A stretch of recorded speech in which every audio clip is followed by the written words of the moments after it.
মেহজাবিন চৌধুরী ১৪ বছরের ক্যারিয়ারে ছোট পর্দায় গড়েছেন সাফল্যের অজস্র মাইলফলক।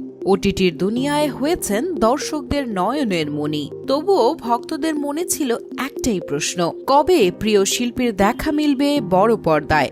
অপেক্ষার পালা শেষ করে সাবা সিনেমার মাধ্যমে বড় পর্দায় অভিষেক হয় মেহজাবিনের। আর প্রথম সিনেমাতেই তিনি করলেন বাজিমাত। কারণ টরন্টো আন্তর্জাতিক চলচ্চিত্র উৎসবের ডিসকভারি প্রোগ্রামে নির্বাচিত হয়েছে মেহজাবিনের সাবা। কান চলচ্চিত্র উৎসবের পর বিশ্বের সবচেয়ে মর্যাদাপূর্ণ এই উৎসবের ৪৯তম আসর বসছে ৫ সেপ্টেম্বর। ১১ দিন ব্যাপী এই উৎসবে থাকছে বাংলাদেশি সিনেমা সাবা। এই নিয়ে পরিচালক মাকসুদ হুসাইন ও সাবার পুরো টিমকে ধন্যবাদ জানিয়েছেন মেহজাবিন।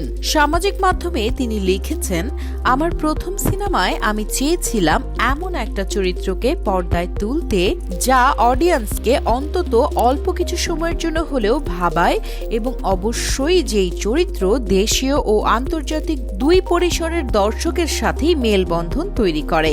আমি সৌভাগ্যবান আমার সেই চেষ্টা, সেই ইচ্ছে বাস্তবে রূপ পেয়েছে।